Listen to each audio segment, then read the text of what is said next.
여러분 안녕하십니까? 이 시간은 누가복음 제4과 구원은 권능과 함께 온다라는 제목으로 누가복음 4장 16절부터 6장 49절까지 본문을 배우도록 하겠습니다.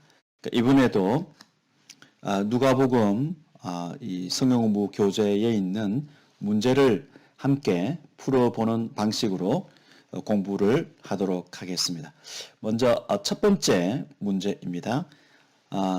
나사렛에서 하신 예수님의 설교 4장 16절부터 30절까지 첫 번째 몇 가지 사실 때문에 예수님의 설교는 놀랍다. 예수님은 이사야 61장 2절을 다 인용하지 않고 장차 다가올 심판에 대한 내용은 빠뜨리신다. 예수님은 구원을 선언하는 권위뿐 아니라 완수하는 권위까지 주장하시면서 대신 이사야 58장 6절을 인용하신다. 이 두 가지 예수님의 그 설교의 특징을 이 문제에서 언급하고 있습니다. 먼저 이사야 61장 2절을 다 그대로 인용하지 않고 심판 부분을 예수님께서 빼신 부분, 그 점을 언급하고 있는데, 먼저 그 이사야 61장 1, 2절, 이 1, 2절의 그 의미가 중요한 점을 언급할 필요가 있습니다. 구약 성경에서 레위기 25장은 희년에 대한 내용을 담고 있죠. 하나님이 이렇게 해방하시는, 풀어주시는 사역을 행하실 내용을 담고 있는 본문이 레위기 25장입니다. 이사야 61장 1, 2절은 그 희년이 하나님의 그 기름 부음 받은 자를 통해서 실현될 것을 예고하는 본문입니다. 이사야 61장 1, 2절, 이 1, 2절을 신약 성경 저자들은 예수님을 통한 회복의 복음을, 회복의 하나님 나라 복음을 설명할 때 이 본문을 이사야 61장 1, 2절을 강조해서 사용하는데, 누가복음 4장 방금 읽은 이 희년에 대한 본문은 누가복음 전체를 이끌어가는 그러한 역할을 하고 있습니다. 그래서 누가복음 전체는 사실상 누가복음 4장 18, 19절의 확장이다라고 말할 수도 있습니다. 예수님은 이 땅에 회복을 위해서 오셨기 때문에 그 심판 부분을 예수님께서 빼시고 이 심판을 이제 집행하실 때는 예수님이 이 땅에 다시 오실 때, 다시 오셔서 예수님을 믿는 사람들과 그러지 않은 사람들을 이제 분리하실 때, 그때 이제 심판 역할을 하실 것입니다. 예수님이 이 땅에 초림하셨을 때는 속박 가운데 있는 사람들을 회복하는데 초점을 맞추는 그 사역을 하시기 때문에 예수님은 심판 부분을 제외하셨고, 그리고 이사야 58장 6절에 있는 압제당하는 자를 자유하게 하며라는 이 본문을 예수님께서 4장 18절 끝에 이제 붙이십니다. 그래서 그 심판 부분을 빼시고 대신 이사야 58장 6절 압제당하는 자를 자유하게 하며라는 부분을 이렇게 포함하시는 것은 예수님이 이 땅에 오셔서 실현하실 하나님 나라가 보복을 집행하는 나라가 아니라 자유와 회방으로 회복하는 그런 그 나라인 것을 우리가 알 수가 있습니다. 그리고 세 번째 특징을 보면은 예수님은 하나님에 대한 이스라엘의 대대적인 반역이 있었던 기간에 사역했던 엘리야와 엘리사를 언급하십니다. 이런 요소들은 예수님의 메시지로 인한 분노의 반응을 설명하는데 어떻게 도움이 되는가?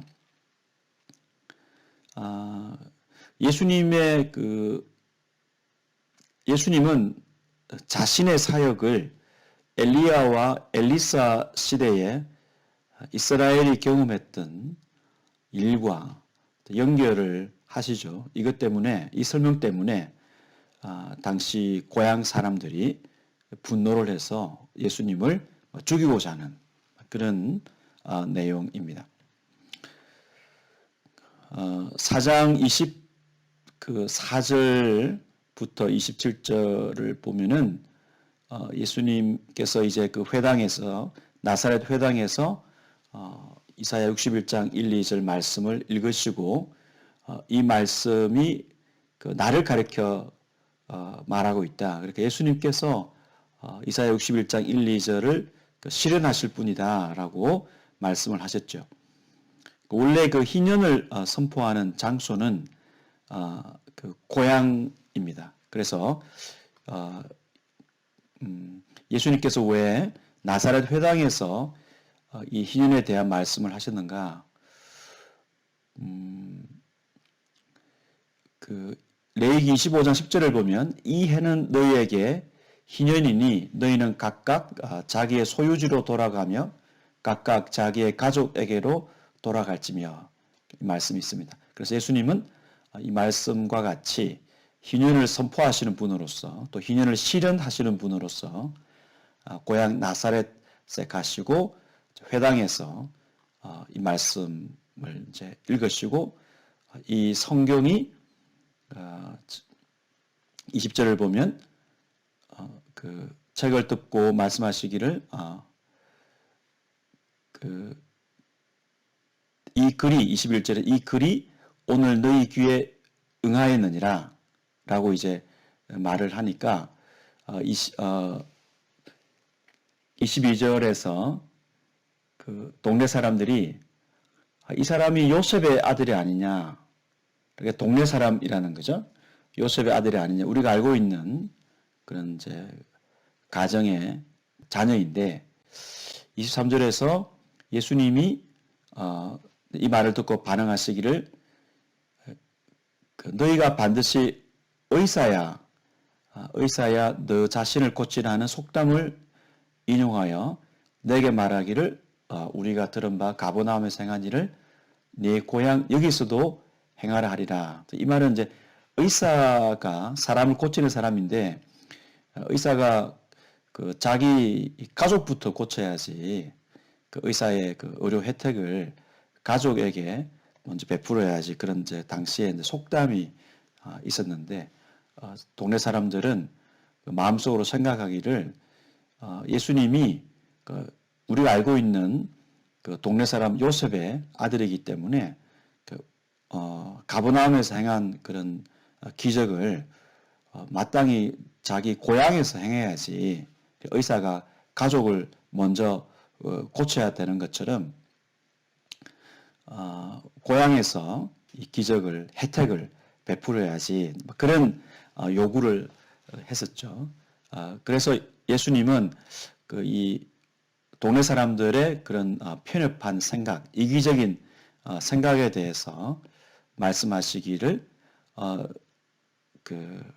이제 과거 엘리야 시대 때 또 엘리사 시대 때 있었던 일을 언급하심으로써 당시에 그 엘리야 시대, 엘리사 시대 때 이스라엘이 가장 그 영적으로 어두운 그런 시대를 살았기 때문에 지금 이 고향 사람들의 그 생각과 말이 참으로 영적으로 현재 이스라엘이 그 어려운 시대인 것을 드러내고 있다. 예수님은 그렇게 이제 판단하신 거죠. 엘리야 시대 때 보면은 하늘이 이제 3년 6개월 동안 닫혀 있었고 곧 큰 흉년이 들었습니다. 그때 이스라엘에 많은 과부들이 있었지만 엘리야는 그 시돈에 있는 사렙다 과부만 찾아갔습니다. 26절 내용이죠. 그리고 또 선지자 엘리사 시대에 많은 나원자들이 있었지만 수리아 사람 나만 한 명만 깨끗해졌습니다. 27절. 그 엘리야는 시돈 땅 이방 지역에 가서 과부를 도왔고 엘리사는 수리아 사람 나아만에게 갔다. 그리고 이 사렙다 과부와 나아만은 이방인일 뿐만 아니라 역사적으로 그들의 출신 지역이 이스라엘의 상당히 적대적인 지역이었습니다. 특히 나아만은 이스라엘을 포위하고 있었던 그 수리아의 그 장군이었죠. 이 두 이제 이야기를 통해서 예수님은 하나님의 은혜가 이스라엘 백성이 아니라 이방인들에게 주어졌음을 말하고 있습니다. 그러니까 이사야 61장 1, 2절에 그 희년 곧 주의 은혜의 해가 희년의 그 은혜가 이방인들에게 돌아갈 것이다. 이런 의도로 예수님이 이제 말씀을 하셨죠. 그리고 이제 그 나사렛 사람들이 그리스도를 목격하고도 그 이기심과 편협함 때문에 예수님의 정체를 바르게 이제 깨닫지 못하고 혜택만 누리고자 하는 그런 모습을 보시면서 예수님께서 이스라엘 백성들이 알고 있는 그 과거의 기억을 건드렸죠.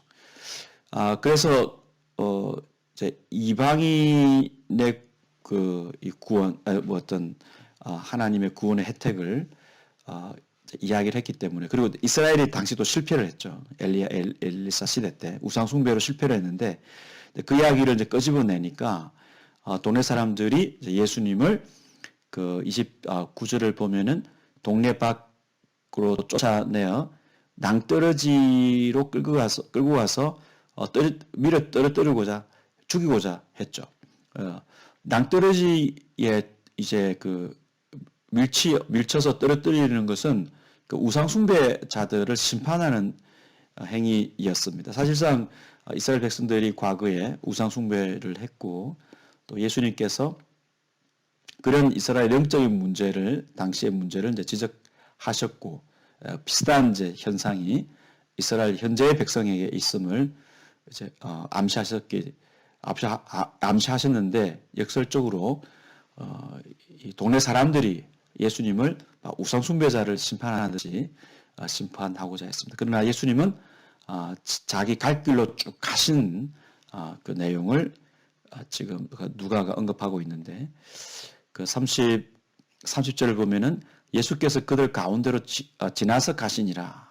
그러니까 예수님이 굉장히 그 목적을 향해서 이 땅에 오신 희년의 복음을 전하시고 확장하고자 하시는 하나님의 목적을 이루고자 하시는 아주 강력한 의지로 지금 행동을 하시니까 동네 사람들이 예수님을 제어할 수 없었음을 이 본문이 이제 보여주고 있습니다. 예수님은 결국 예루살렘을 향해서 가시고 예루살렘에 있는 그 십자가 형장에서 처형을 당하는 그 목적을 향해서 용기 있게 예수님이 나아가십니다. 그래서 이 문제를 보면은 예수님이 엘리사 시대를 언급하심으로써 영적인 그 암울했던 시대 때 하나님이 이방인들을 구원하셨던 것처럼 지금 예수님이 오셔서 동일하게 이제 소외된 자들, 단지 이제 육신적으로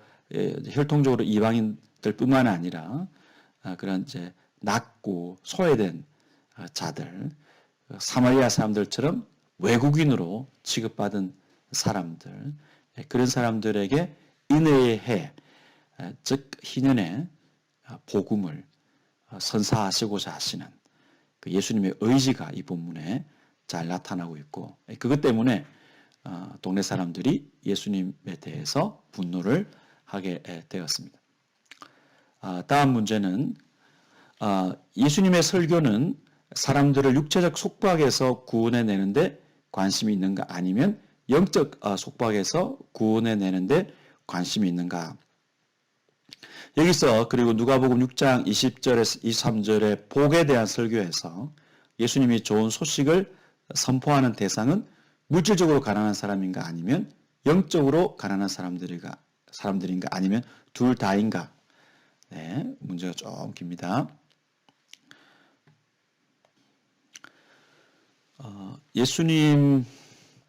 예수님의 구원을 경험하는 사람들은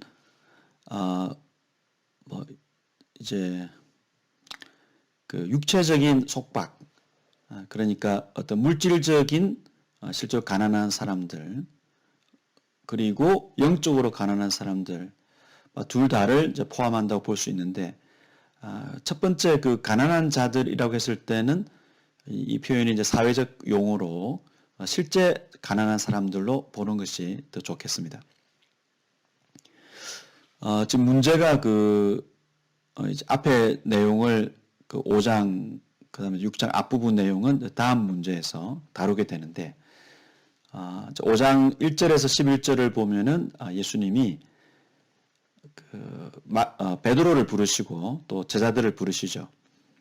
그리고 부르신 이후에 이제 그들을 기적을 통해서 그리고 또 가르침을 통해서 교육하시는 내용이 부르심 이후에 5장 12절부터 6장 11절까지 묘사되고 있습니다. 지금 이제 6장 20절 이하는 평지 설교를 통해서 예수님이 교육하시는 내용인데 12제자를 부르신 다음에 12제자를 부르신 장면은 6장 12절에서 19절 내용이니까 12제자를 이제 부르시고 나서 그들을 평지 설교를 중심으로 가르치는 내용 속에 지금 6장 20절부터 23절이 포함되어 있습니다. 20절부터 23절은 예수님께서 네 가지 복에 대해서 선언하신 내용입니다. 첫 번째는 가난한 자는 너희는 복되다. 이렇게 지금 인칭이 2인칭이죠. 너희. 그러니까 예수님이 직접 제자들에게 하시는 말씀입니다. 그러니까 12제자를 부르시고 나서 그 제자들에게 하시는 말씀이죠. 제자들이 지금 가난한 상태다. 실제로 이제 가난한 상태다. 그러나 하나님 나라가 너희의 것이기 때문에 너희는 복되다. 그래서 마태복음의 산상설교나 지금 누가복음의 평지설교나 이제 누구는 복되다라고 선언하고 나서 이유를 왜냐하면이라는 그 이유를 그 다음 문장에서 제시하는 방식이 나타나고 있습니다. 그래서 첫 번째 먼저 예수님이 복된 이유를 이제 설명하시는 내용을 보면은 반전이 있기 때문에 그 복되다라고 말씀하십니다.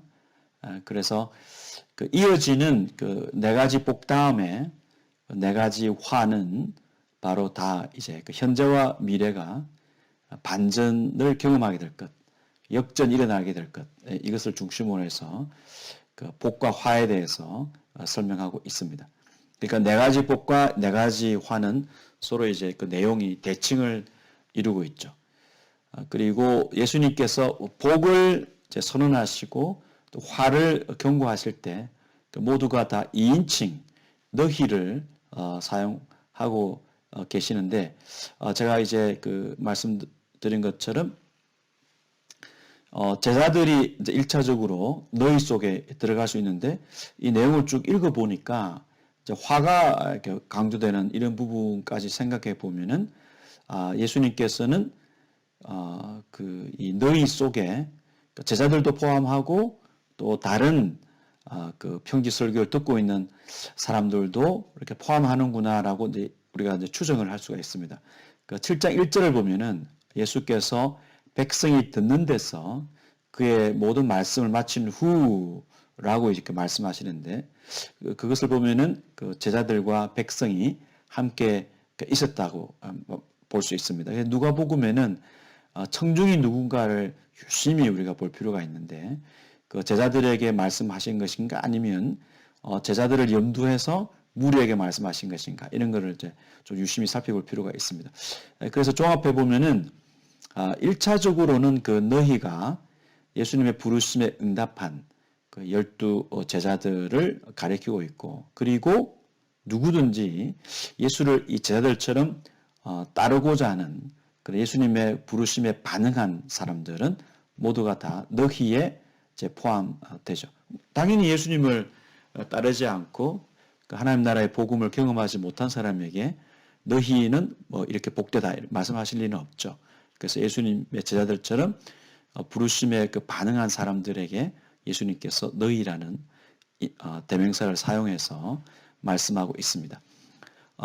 이 복되다라는 그 내용을 보면은 그 4장 18절, 19절에서 예수님이 말씀하신 그 희년의 복음, 그 복음을 복음에 이제 긍정적으로 반응한 그 예수님의 복음을 받아들인 사람들, 그 사람들의 그 현재 상태를 하나님의 관점에서 설명하는 내용이 복되다라는 감탄사로 이렇게 표현이 되고 있습니다. 네 가지 복을 보면은 복된 사람의 그 상태를 설명하고 그 복된 이유에 대해서 예수님이 이제 그 말씀하시는데 첫 번째 복은 그 현재를 언급하고 있습니다. 그러니까 지금 이제 가난한 자들이 현재 하나님 나라를 소유하고 있기 때문에 복되다.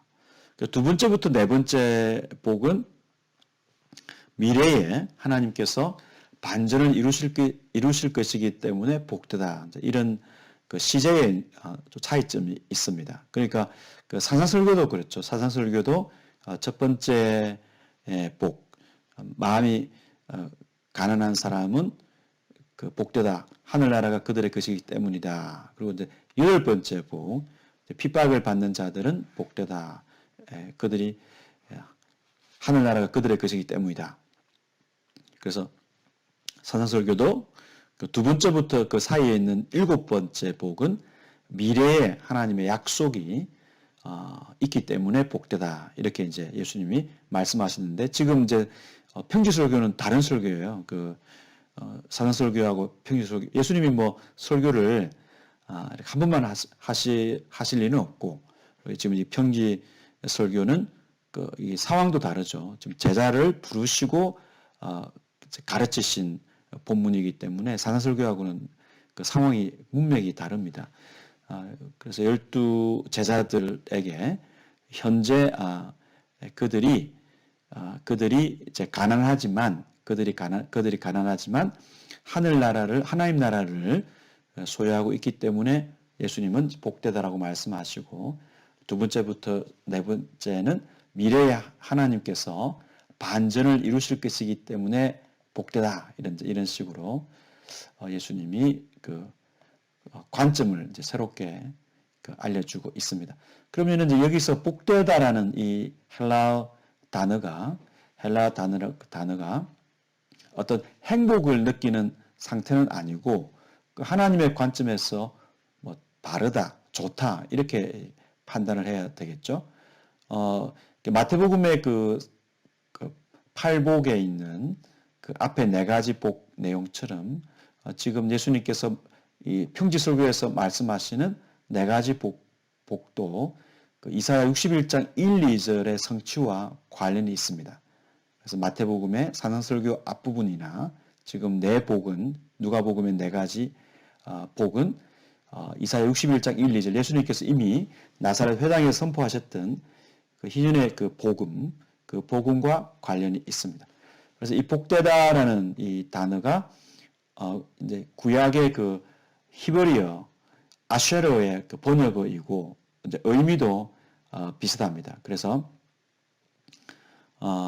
그 예수님을 따르면서 이러한 그 네 가지 상태를 경험하는 자들에게 예수님께서 현재 그들의 신분을 이야기하시고 미래에 이제 반전을 약속하십니다. 그렇기 때문에 예수님의 그 약속이 있기 때문에 복되고 또 예수님을 통해서 지금 얻은 그 눈으로는 이제 우리가 현실적으로는 가난하지만 하나님의 관점에서 보면은 이미 이제 놀라운 복을 받은 상태다 이렇게 예수님께서 해석을 해주고 있습니다. 그래서 예를 들어서 가난한 자들은 그 가난한 사람의 그 이 책임 때문에 가난한 사람의 그 문제로 지금 그 존중을 받지 못하는 상태가 되었다 이렇게 평가받기 쉽죠. 그리고 또 제자들처럼 예수님을 따르다 보니까 영적으로 이제 경건한 길을 가다 보니까 궁핍하게 되고 또 예수님의 가르침대로 살다 보면은 그 길이 가난한 상태에 계속 머무는 그러한 상황이 되겠죠.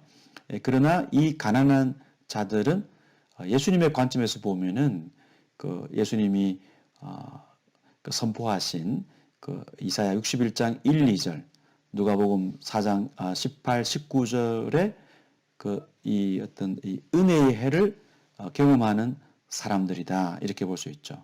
그러니까 역설적으로 우리가 그 눈에 보이기에는 가난한 자가 그러한 하나님의 복을 받지 못한 그런 소외되고 정말 그 하나님으로부터 외면당한 사람처럼 보일 수 있지만 예수님은 거꾸로 예수님을 따르는 과정에서 그렇게 가난하고 또 어려운 처지에 이런 사람이 참으로 복되다 이렇게 아주 사실 격려를 하십니다. 그래서 하나님 나라가 너희들의 것이다 이렇게 예수님께서 20절에서 끝에 말씀하고 있습니다. 하나님의 나라가 너희의 것이다.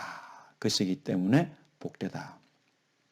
24절에서는 거꾸로 지금 부유한 자들은 하나님의 복을 받았다고 자랑하고 이렇게 확신하고 그걸로 궁핍한 사람들을 무시할 수 있지만 예수님의 관점에서는 그 24절에 너희 화에 있을진저 너희 부유한 자여 너희는 너희 위로를 이미 받았다라고 예수님께서 무섭게 말씀하십니다.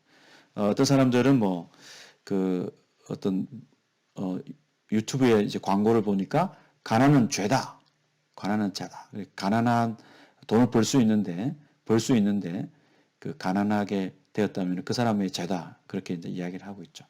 그러나 사실 예수님의 가르침을 따르는 길을 가다 보면은 특히 이제 1세기 당시에는 가난하고 궁핍하고 어려운 길로 갈 수밖에 없었죠. 그들은 예수님의 관점에서는 참으로 옳다, 바르다 그런 의미에서 예수님은 복되다라고 격려하고 계십니다. 그러니까 이 평지설교는 사실상 그 격려를 함으로써 이제 그런 길을 가고 있는 사람들을 그들의 용기를 주는 내용이라고 볼 수 있고 또 반대로 이제 예수님의 가르침을 따라 사는 사람이 사실 그런 어떤 형편에 처하게 되면 그게 정상인데 오히려 그걸 비정상으로 보고 이제 자신들이 누리는 어떤 혜택들을 자랑하고 그것을 만족하면서 상대방을 비난하고 무시하는 이런 사람들이 오히려 하나님의 화를 경험하게 될 것이라고 예수님께서 경고하고 있습니다. 그래서 이 가난이라는 것 이것은 당연히 물질적인 가난일 뿐만 아니라 예수님을 따르는 여정에서 가난을 경험하기 때문에 어떤 경건한 사람의 어떤 이 상황이라고 볼 수도 있겠죠. 그리고 뭐 두 번째, 세 번째, 네 번째 이러한 그 복 있는 사람의 상태를 보면은 뭐 욕을 먹기도 하고 뭐 이런 핍박도 받고 이런 거 보면은 이제 그 뒤에 내용까지 포함해 보면은 당연히 그런 영적인 그 어떤 그 어려움을 겪는 사람들이다. 그러나 그들에게는 하나님께서 반전을 이루실 것이기 때문에 좌절하지 말고 복되다라고 생각을 해야 된다. 예수님께서 말씀하고 있습니다. 이게 팔복은 산상설교의 이 지금 평지설교의 사복은 산상설교의 팔복처럼 하나님 나라에 들어가는 조건을 좀 이야기하는 것이 아니라 이러이러한 상태가 되어 있다면은 그들이 하나님 나라의 백성인 것을 이제 선언하시고 격려하시는 내용이다라고 우리가 말할 수 있습니다. 그다음 두 번째, 구원하는 권능, 갈등의 씨앗들, 사도 임명, 4장 31절부터 6장 16절까지. 첫 번째 문제는 누가복음의 이 부분에서 예수님은 자연에 대해, 사람들에 대해 또 죄에 대해 자신의 권능을 어떻게 드러내시는가, 그리고 그 결과는 무엇인가, 다른 인물들 또는 그룹들은 그런 권능에 대한 그룹들은 이제 분파를 지칭하는 것 같아요. 그 분파들은 그런 권능에 대해 적절한 반응을 어떻게 만들어내는가. 다른 인물들 또는 그룹들은 그런 권능에 대한 적절한 반응을 어떻게 만들어내는가. 그룹들, 분파는 아닌 것 같습니다. 다른 인물들 또는 그룹들은 그 예수님의 권능에 대해서 어떤 적절한 반응을 보이는가. 그런 질문입니다. 예수님이 그 4장 31절부터 내용을 보면은 그 31절에서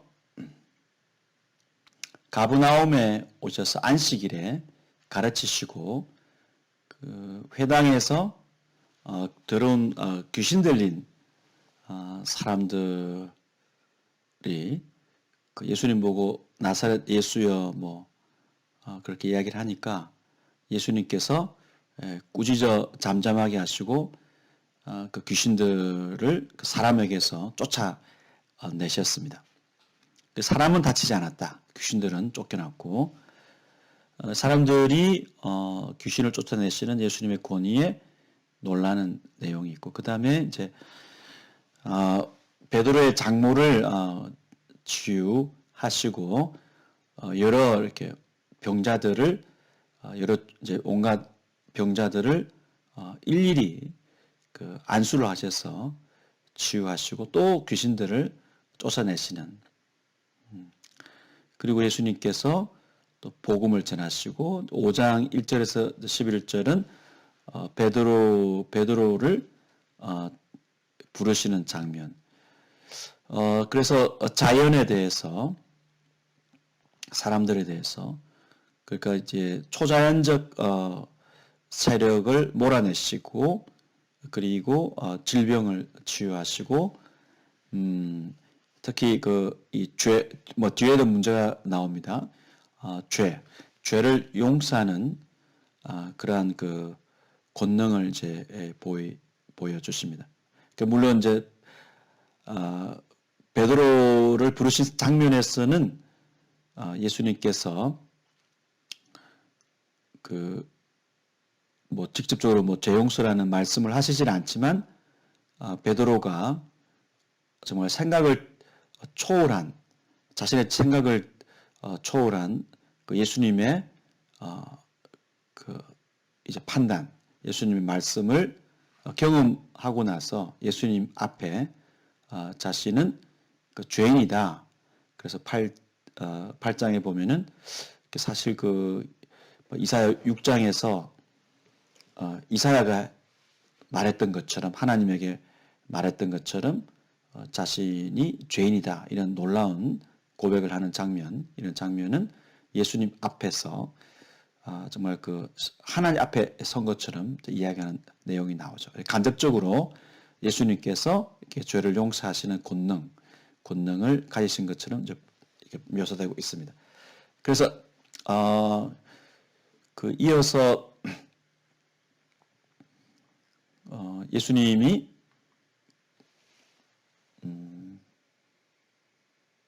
나병 환자를 치유하실 때 그 손을 대어서 치유하십니다. 그러니까 이런 쭉 내용들을 보면은 예수님의 권능에 대해서 사람들이 예수님의 그 말씀에 순종하거나 또 예수님의 권위에 치유의 권위를 믿고 예수님의 간청한 사람들은 그런 놀라운 치유를 이제 경험하는 또 예수님의 능력을 경험하는 내용들이 이제 계속해서 이어지고 있습니다. 그리고 예수님께서 특히 5장의 18절 이하에 보면은 중풍병자를 치유하시고 특히 그의 죄를 용서하십니다. 뒤에 문제에서도 보겠지만 당시에 그 구약도 마찬가지고 죄 용서는 하나님만이 하실 수 있는 고유 권한이기 때문에 인간이 죄를 용서할 수 없죠. 유대인들이 그 메시아를 기다렸지만 그 메시아가 죄를 용서할 것이라고 기대한 적은 없습니다. 하나님의 고유 권한이 죄 용서죠.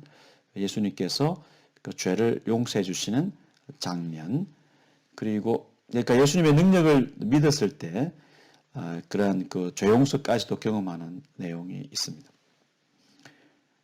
이어서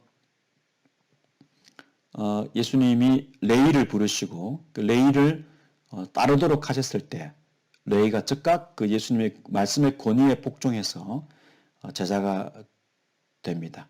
그래서 레위는 정말 그 죄인들과 함께 하시고 병든 자에게 함께 하셔서 이렇게 32절을 보면은 내가 의인을 부르러 온 것이 아니고 죄인을 불러 회개시키러 왔다라고 하신 말씀처럼 예수님의 그 말씀에 순종했을 때 세리는 죄를 용서받고 의사이신 예수님의 그 죄 용서의 그 치유를 경험했습니다. 그리고 6장에서는 예수님이 그 안식일에 그 안식일에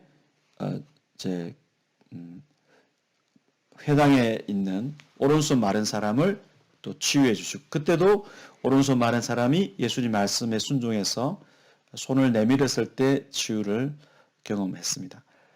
그리고 예수님이 이런 치유를 하시고 나서 산에서 기도하시고 그 기도의 결과로 12 제자를 부르십니다. 12 사도죠, 사도. 12 제자를 사도라는 명칭으로 부르시고 그들을 이제 부르시는 내용이 있습니다. 그래서 예수님의 그 권위에 복종한 사람들은 치유와 죄 용서를 경험하게 되었습니다.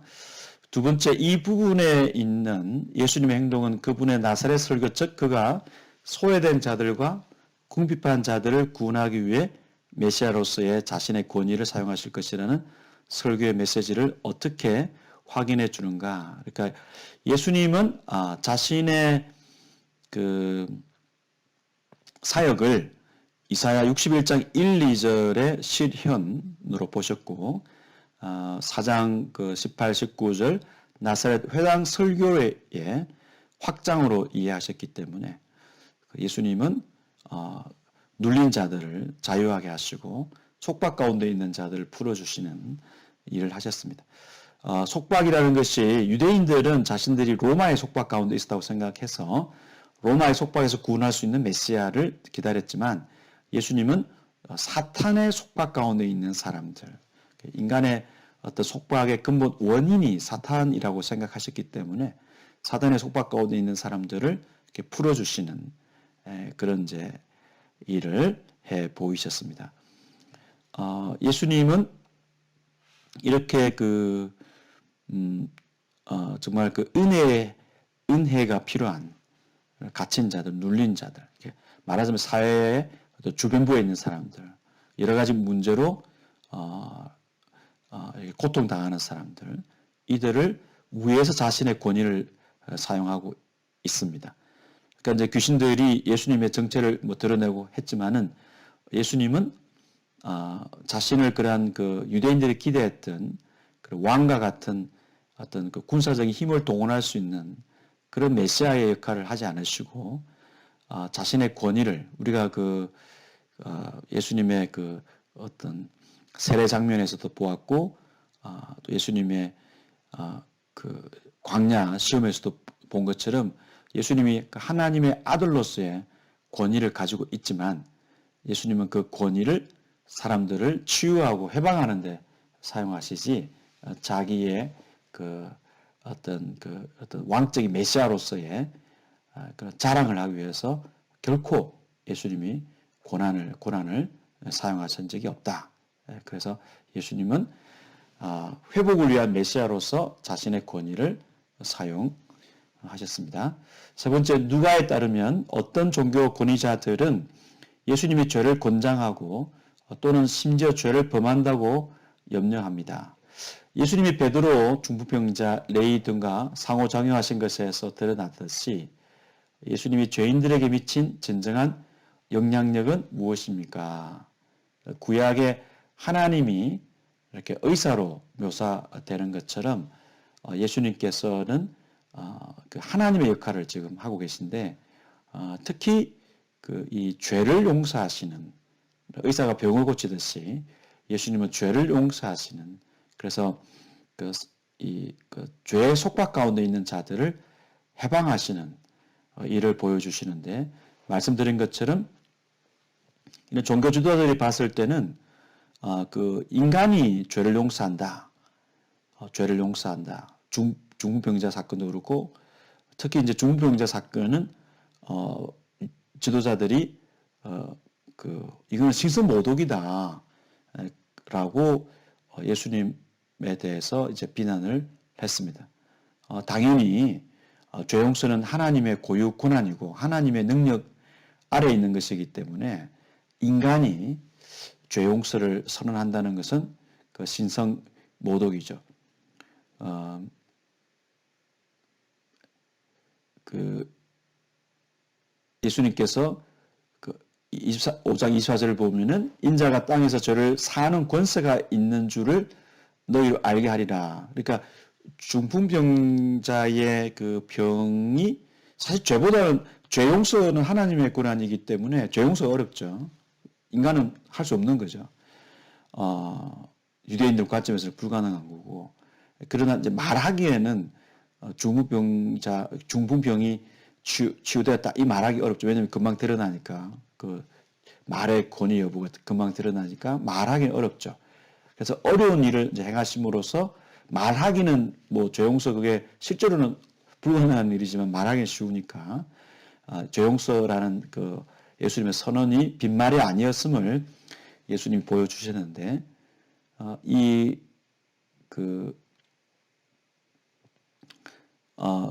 예수님의 그 죄용서에 대해서 그 20절에서 죄상을 받았다라고 말씀하셨을 때 서기관과 바리새인들이 그러니까 이 서기관들은 그 바리새파에 속한 그 율법 교사들이에요. 율법 전문가들. 이들이 신성모독을 하고 있다. 하나님 외에는 누가 능히 죄를 사하겠는가 이렇게 판단을 했습니다. 물론 인간 중에서 대제사장이 대속죄일에 죄 용서를 대행은 하죠. 대행은 예루살렘 성전에서 정해진 날에 대속죄일에 대행을 하지만 예수님처럼 그렇게 그냥 자기가 있는 곳에서 지금 죄 용서 받았다 그냥 이렇게 이야기하는 것은 신성모독 중에서도 신성모독이죠. 그러나 예수님은 지금 내 말에 권위가 있다는 거죠. 내가 그 너에게 죄 용서가 내가 죄 용서 받았다고 선언하는 그 순간 내 말이 그 어떤 능력으로 지평이 되는 거죠. 예수님이 그걸 이제 의도하신 것인데 그 정도로 예수님께서는 그 죄 용서를 행하시는 분으로 보여주고 있고 레위 같은 경우에도 예수님은 내가 죄인을 부르러 왔다라고 선언하심으로써 죄인을 그냥 뭐 불러서 하나님께로 인도하는 그런 차원이 아니라 예수님께서 그 죄인을 그냥 바로 용서하시는 그런 그 능력을 행하고 있죠. 이 내용은 그 오고 오는 세대에 예수님이 참으로 그 복음이다라는 것을 보여주고 있습니다. 모든 사람은 죄 가운데 있고 인생에 여러 문제가 있지만 죄 문제가 가장 심각한 문제이기 때문에 이 죄 용서를 죄의 문제를 심각하게 생각하지만 어떻게 해결할 방법이 없죠. 예수님께서는 이렇게 죄 용서를 하시기 때문에 정말 그 죄인들에게는 유일한 소망이다라고 우리가 말할 수 있습니다. 다음 문제는 종교 지도자들은 또한 예수님이 하나님의 율법을 무시한다고 염려합니다. 누가복음 5장 14절에서 예수님은 하나님의 율법에 대한 존경심을 어떻게 드러내시는가? 나병 환자가 이제 치유받은 사건에서 예수님은 율법에 따라서 그 나병 환자가 이제 치유를 받으면은 그 제사장을 찾아가서 그렇게 뭐 5장 그 14절을 보면은 제사장을 찾아가서 예물을 뭐 드리고 그런 이제 내용이 있죠. 그래서 5장 14절 예수께서 그를 경고하시되 하시되 아무에게도 이러지 말고 가서 제사장에게 내 몸을 보이고 또 내가 깨끗하기 때문으로 인하여 모세가 명한 대로 예물을 드려 그들에게 입증하라. 그러니까 치유를 받은 이제 그 증거를 보이고 그래서 치유 받았다는 도장을 받아야 정상적인 사회생활을 할 수가 있죠. 사실 뭐 그 나병은 불치병이기 때문에 실제로 이 레위기 14장 이 내용에 적용을 받은 사람은 없었겠죠. 예수님께서 오심으로써 그 모세가 명한 대로 정말 그 예물을 드린 최초의 사람이 아닌가 이렇게 생각이 됩니다.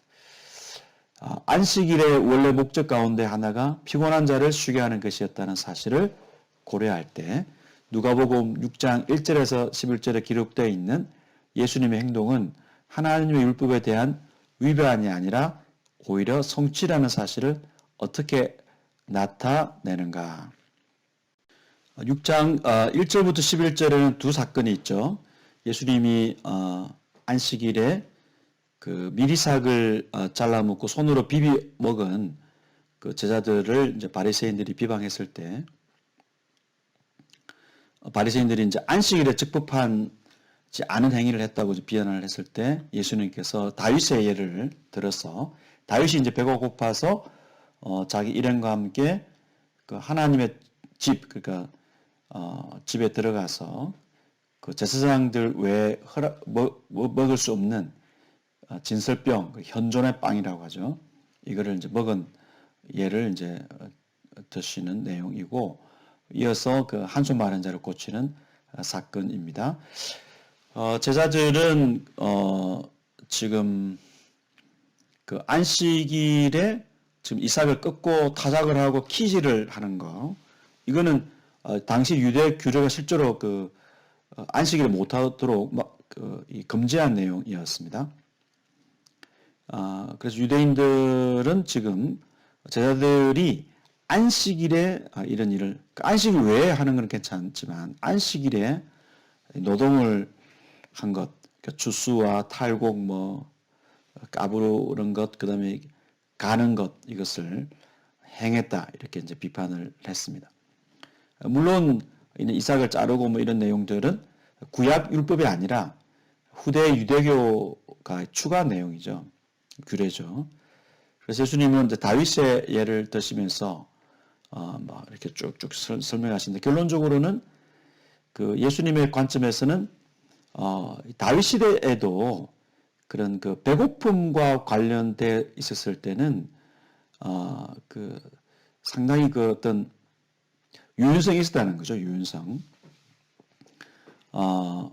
그 지금 그 다윗이 한 행동이 안식일에 제사장에 허용된 규례인데 이 규례를 침범한 여호와의 전에서 행한 행동이 그 규례를 침범한 것이지만은 정말 그 유대인들도 이 사건을 문제 삼지 않았고 당연히 바리새인들도 다윗의 행위를 문제 삼지 않았는데 정말 그 배가 고파서 정말 그 힘든 특히 주님의 일을 하다가 이런 배고픈 상태의 이런 사람들에 대해서 좀 긍정적으로 해석을 한 거예요. 그것도 다윗이 행동한 것이기 때문에 긍정적으로 해석을 했죠. 그래서 예수님은 다윗과 자신을 비교하면서 내가 다윗보다 당연히 큰데 그래서 예수님이 어느 정도로 큰지 말씀하시냐면 안식일의 주다. 이렇게 안식일의 주는 구약에서는 하나님이죠. 출애굽기 20장 10절에 보면 일곱째 날은 내 하나님 여호와가 주는 주의 안식일인죠. 그러니까 하나님 여호와의 안식일이라고 했는데 그러니까 안식일은 주의 날이죠. 그런데 예수님은 여기서 안식일의 주는 인자다라고 말씀하고 있습니다. 그러니까 예수님이 뭐 다윗 정도가 아니라 안식일에 무엇을 하는 것이 옳고 그른가를 당연히 평가하실 수 있는 그런 하나님의 권위로서 지금 말씀하고 있습니다. 그래서 예수님이 이런 권위를 가진 분으로서 보실 때는 안식일은 선을 행하는 날, 자유를 경험하는 날, 치유를 경험하는 날이기 때문에 예수님이 안식일의 배고픔 문제를 해결하는 것은 오히려 안식일의 정신에 맞다라고 보신 거죠. 그리고 6장 9절에서는 이렇게 6장 9절에서는 그 선을 행하는 것을 말씀하시고 또 13장이나 14장에서 실제로 18년 동안 구번 여성을 해방시켜 주시고 그리고 또 복수가 찬 남자를 치유하시는 그러니까 안식일을 오히려 이제 유대인들 관점에서는 지금 이어지는 그 한수 마른 자 치유하신 사건에서 우리가 볼 수 있는 것처럼 유대인들 관점에서는 바리새인들 관점에서는 이 병이 이렇게 지금 치유하지 않으면 죽는 병이 아니라 뭐 내일 치유해도 되는 병인데 왜 이제 지금 치유하냐 이제 이렇게 따지는 거죠. 근데 예수님은 아니 이제 안식을 누리지 못한 인생이 치유를 받아야 되는데 지금 치유를 받아야 되는데 지금 안식일이라고 치유를 못 받는 게 말이 되는가? 특히 오히려 안식일날 치유받는 것이 더욱더 안식일의 의미에 맞다라고 예수님은 그러니까 안식일이 치유에서 제외되는 날이 아니고 오히려 안식일에 치유받는 것이 그 안식일의 의미를 더 잘 드러내는 걸로 예수님 보고 계시죠. 그래서 미리사 잘라먹은 이 제자들을 예수님께서 변호하시면서 자신을 안식일의 주인이다, 주, 키리오스라고 말씀하시고 또 안식일의 진정한 의미가 무엇인가를 한수 마른 자를 치유하심으로 보여주고 계십니다.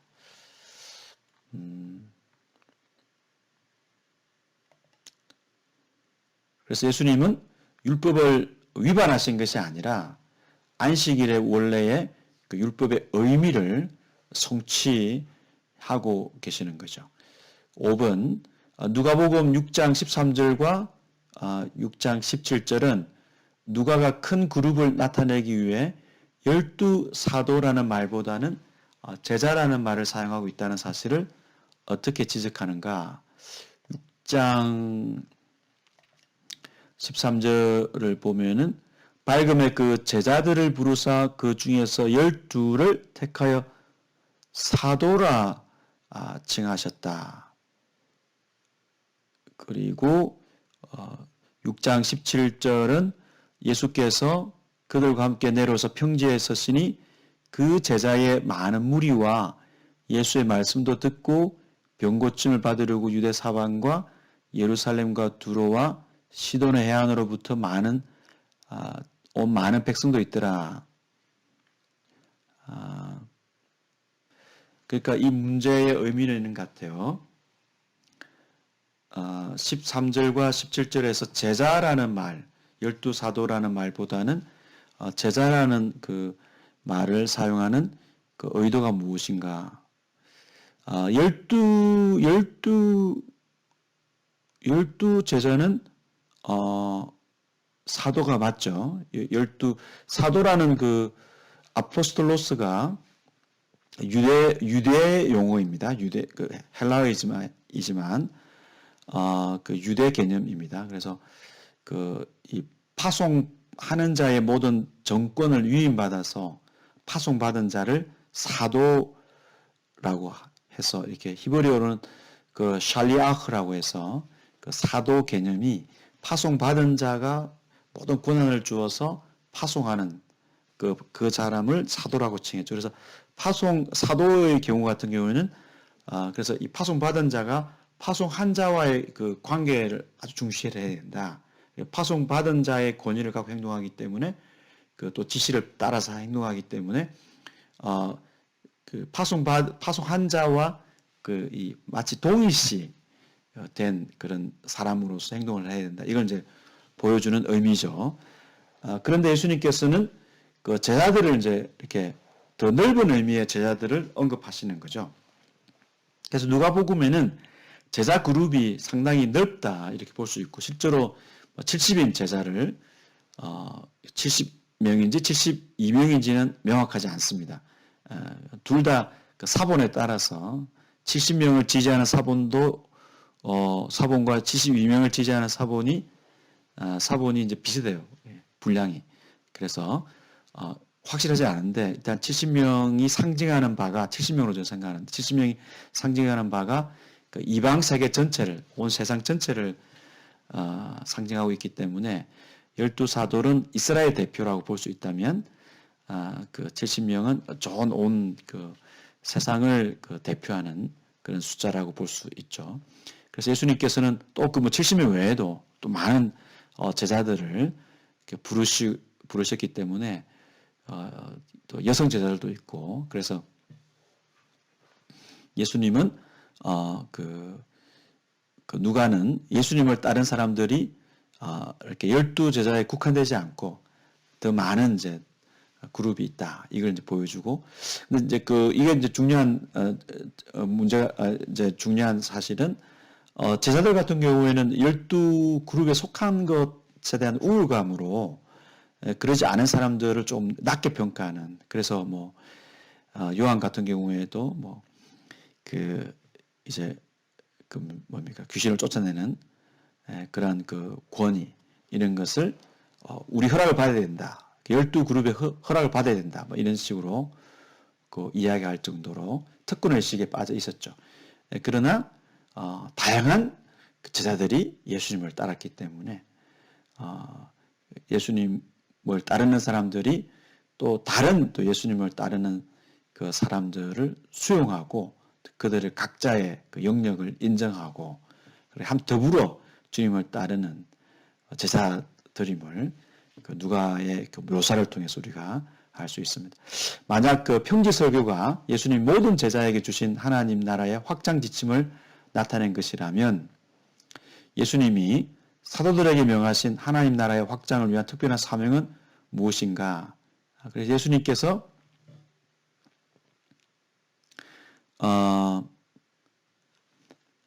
평지 설교가 그 모든 제자에게 주신 하나님 나라의 확장 지침을 나타낸다면 예수님이 사도들에게 명하신 12사도들에게 명하신 하나님 나라 확장을 위해서 그들에게 12명에게 주신 특별한 사명은 무엇인가라는 질문입니다. 마가복음 지금 3장 14, 15절 설명이 ESV 스터디 바이블 1925페이지에 이제 나오는데 이 내용을 보면은 예수님께서 그 12사도를 부르신 목적이 예수님과 함께 있게 하시고 그리고 뭐 또 이렇게 귀신을 또 전도를 하고 귀신을 쫓아내는 권능을 가지게 합니다라고 이제 설명하고 있습니다. 여기서 무엇보다도 그 12제자를 예수님께서 자기와 함께 하시는 이것이 다른 그 제자들과 생각해 보면 좀 차이점이라 볼 수 있는데 12사도가 구체적으로 예수님으로부터 이제 받은 사명은 하나님 나라의 그 복음을 전하는 것, 사람을 회복하는 일이다 이렇게 볼 수 있죠. 단순히 이 땅에 임한 그 하나님 나라의 혜택을 누리는 그러한 그 사람들 수준을 넘어서서 하나님 나라 복음을 전하는 5장 10절은 베드로에게 예수님께서 그 이제부터는 사람을 취할 것이다 이런 이제 약속에 대한 내용이죠. 그래서 사람들을 전도하는 그런 구체적인 사명을 받은 그 내용을 질문하는 것이 아닌가 이런 생각이 듭니다. 사실 12사도는 그 이스라엘을 대표하고 또 그 요단강을 건너서 약속의 땅에 들어갈 때도 12 대표들이 먼저 들어갔죠. 그래서 하나님 나라도 먼저 경험한 사람들이고 12이 그렇죠. 그래서 10이라는 숫자 자체가 하나님 백성을 상징하는 숫자이기 이고 또 하나님의 백성의 대표자들을 상징하기 때문에 12사도는 독특한 그러한 그 지위에 있습니다. 그러니까 하나님 나라를 먼저 경험했고 또 예수님과 함께 직접 있으면서 함께 있으면서 예수님의 어떤 목격자들로서 그렇게 목격자들로서 역할을 했기 때문에 그런 점에서 다른 제자들과는 다른 점이 있죠. 이 문제는 예수님의 사명과 예수님 주신 사명과 관련 지었지만은 사실 그 누가복음 전체와 연결해 보면은 그 열두 사도의 독특한 그 역사적인 어떤 열두 사도에게만 주어진 그런 지위나 사명, 특히 부활의 증인으로서의 사명 이런 것들이 나타나고 있습니다. 다음 문제는 평지설교. 예수님은 우리를 제자도의 요구를 충족하는 데 적합하도록 만드시기 위해 우리에게 하나님 나라의 삶에 대한 새로운 시각을 주셔야 합니다. 누가복음 6장 20절에서 26절이 지복과 화에 대한 설교를 읽은 다음에 여러분 이 새로운 시각의 주제를 어떻게 요약할 수가 있는가? 네, 이 문제는 앞에서 제가 설명을 좀 했습니다.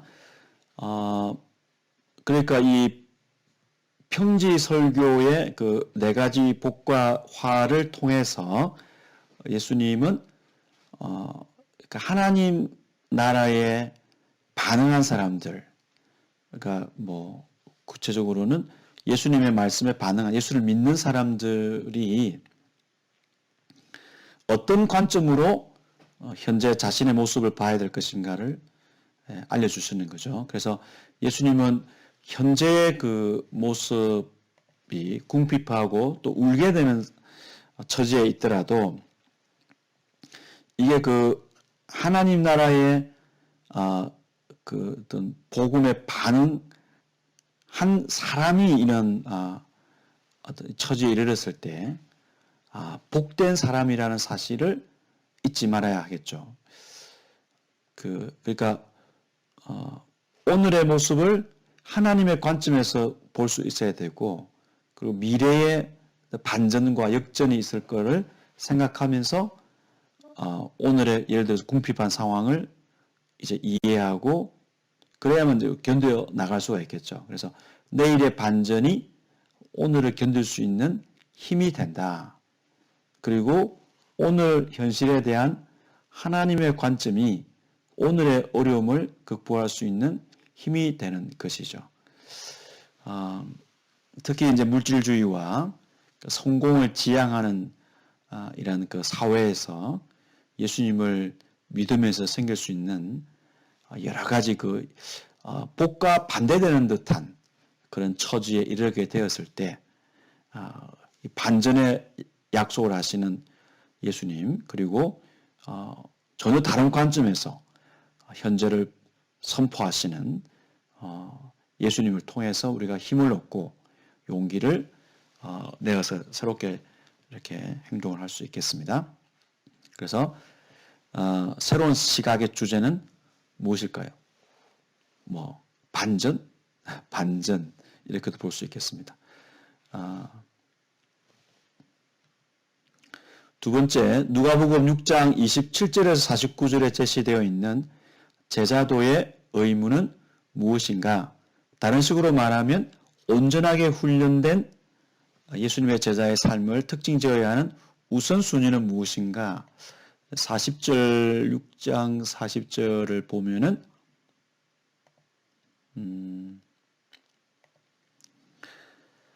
제자가 그 선생보다 높지 못하나 무릇 온전하게 된 자는 그 선생과 같으리라 입니다. 6장 27절부터 49절에 있는 그 제자도의 의무는 긍휼을 보여주는 것이죠. 예를 들어서 원수 사람과 같이 사실 뭐 인간으로서는 행할 수 없는 그런 정말 아주 높은 수준의 윤리도 행하는 그런 그 사람이 제자다. 35절을 보면은 너희 46절 너희 아버지의 자비로우신 같이 너희도 자비로운 자가 되라. 그 앞에 구절을 보면은 원수를 사랑하고 선대하고 아무것도 바라지 말고 구워주고 그러면 하나님께서 반드시 보상을 하신다. 그러면서 하나님은 어떤 분인가? 그 인자하신 분이다. 여기서 그 직역해 보면은 하나님은 좋으신 분이다. 이렇게 말할 수 있습니다. 하나님은 좋으신 분이다. 이 단어가 그 하나님 뭐 선하시다.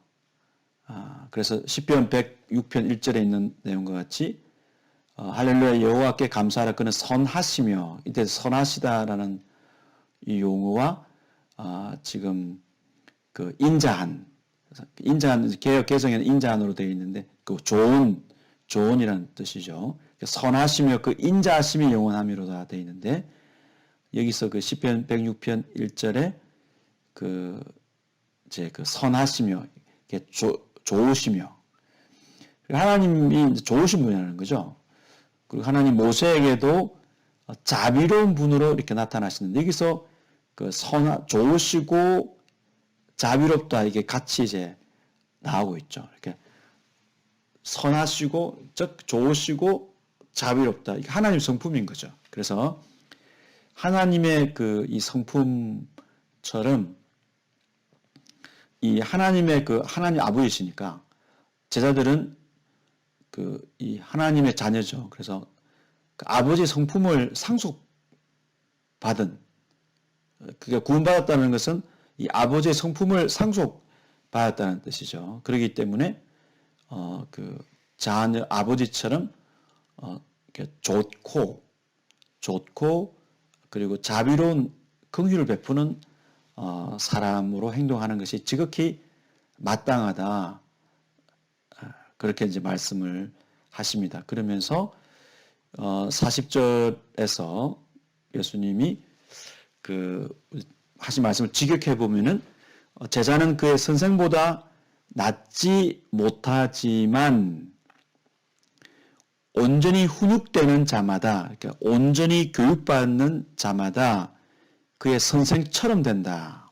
이렇게 볼 수 있습니다. 유대인들의 생각에는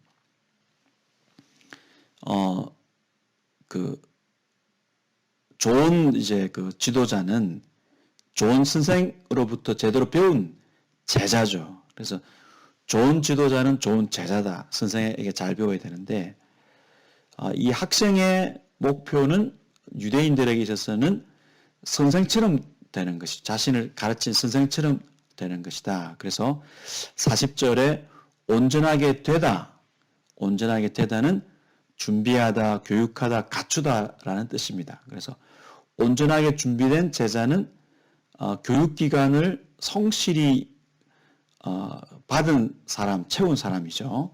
그래서 예수님의 훈육을 성실하게 받은 제자는 예수님처럼 되는 거죠. 예수님 어떻게 하시는가? 예수님은 하나님 아버지의 그 자비하심, 그 인자하심처럼 그 어려운 사람들을 위해서 희생적인 삶을 사셨고 또 긍휼을 베푸셨죠. 그래서 최고로 잘 준비된 제자는, 온전한 제자는, 잘 훈육된 제자는 예수님처럼 그 하나님의 성품을 보여주는 사람이다. 구체적으로 누가복음 전체를 우리가 살펴보면은 예수님이 강조하시는 내용이 그 낭비처럼 보이는 희생이 그 제자가 보여줘야 될 사랑이다라고 말씀하시는데 그렇게 긍휼을 베푸는 것, 특히 관심, 무관심이 누가복음에서는 큰 문제, 죄로 묘사가 됩니다. 그래서 관심을 보이고 궁핍하고 어려움 또 변두리에 속해 있는 사람들을 불쌍히 여기는 태도, 그리고 그걸 행하는 사람, 바로 그 잘 훈육된 제자다라고 말할 수 있겠습니다. 온전하게 훈련된, 즉 잘 준비된 교육받은 제자라고 할 수 있죠. 그래서 예수님이 보여주신 긍휼을 베푸는 사람, 그 존. 우선순위가 이제 바로 우선순위가 예수님처럼 그렇게 긍휼을 베푸는 희생적인 사랑을 실천하는 것이라고 볼 수 있겠습니다. 세 번째는 누가복음 6장 43절에서 45절에 따르면 예수님의 가르침에 대해 순종이라는 좋은 열매를 맺을 수 있는 사람은 누구인가? 43절에서 45절 못된 열매 맺는 좋은 나무가 없고 또 좋은 열매 맺는 못된 나무가 없느니라. 나무는 각각 그 열매로 아나니 가시나무에서 무화과를 또는 찔레에서 포도를 따지 못하느니라. 선한 사람은 마음에 쌓은 선에서 선을 내고 악한 자는 그 쌓은 악에서 악을 내나니 이런 마음에 가득한 것을 입으로 말함이니라. 이것은 죄에 부패시키는 권능의 깊이 그리고 하나님의 변화시키는 은혜에 대한 우리의 필요에 대해 무엇을 암시하는가? 예수님의 말씀에 따르면은 좋은 나무가 좋은 열매를 맺고 그래서 정말 그 하나님의 은혜로 좋은 나무로 거듭나는 그런 이제 은혜를 경험할 때에 좋은 나무에서 좋은 열매가 맺히는 것을 볼 수가 있죠. 그래서 여기 보면은 그 나무는 각각 열매로 안다라고 하면서 좋은 나무, 이 좋은이라는 단어의 이제 반대어가 적합하지 않은 가치가 없는 이런 뜻입니다. 그래서 어떤 그 쓸모가 없는 적합하지 않은 그런 이렇게 나쁜 나무는 그 쓸모없는 열매를 맺는 거죠.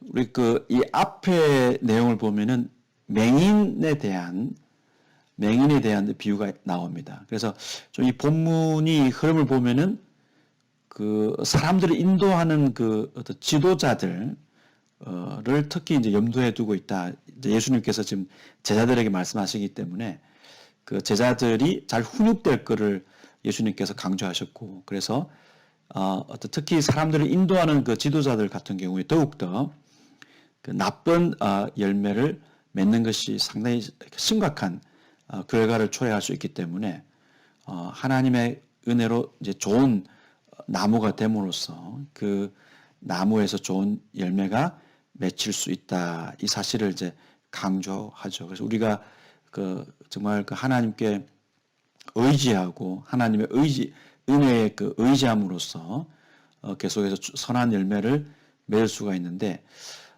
지금 45절을 보면은 선한 사람은 마음에 쌓은 선에서라고 하고 있는데 이 구절을 직역해 보면은 마음에 쌓은 선, 이거는 이제 마음의 선한 창고예요. 마음의 선한 창고, 보고라고 할 수 있죠.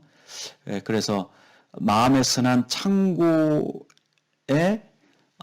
뭐랄까요, 이 선이 축적되는 쌓이는 그런 이제 개념을 말하고 있습니다.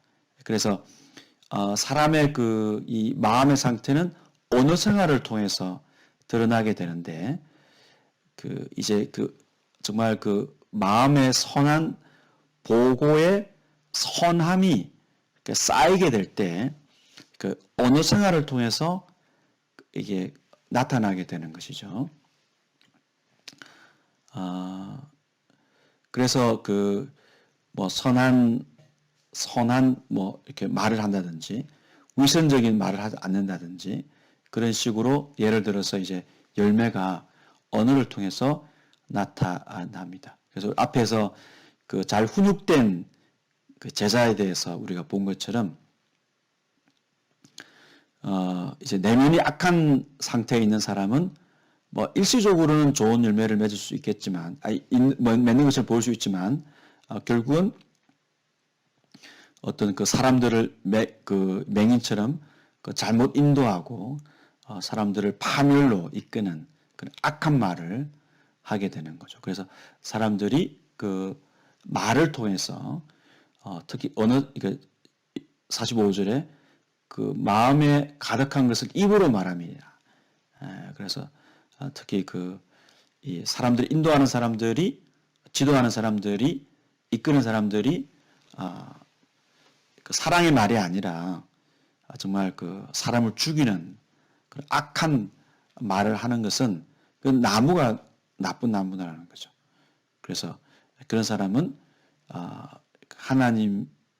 하나님의 부르심을 새롭게 생각해야 되고 정말 또 이제 좋은 하나님의 은혜로 구원을 받은 사람은 정말 예수님의 훈육을 계속 잘 받음으로써 예수님의 가르침을 잘 실천함으로써 그 마음의 선한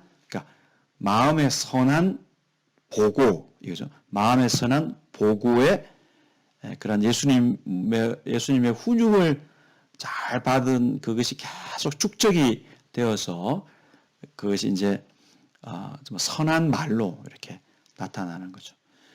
그것이 예수님께서 말씀하시는 그 은혜로운 나무의 은혜로운 열매다라고 볼 수가 있겠습니다. 오늘 문제가 좀 많아서 좀 시간이 길어졌습니다. 여러분 수고 많이 하셨습니다.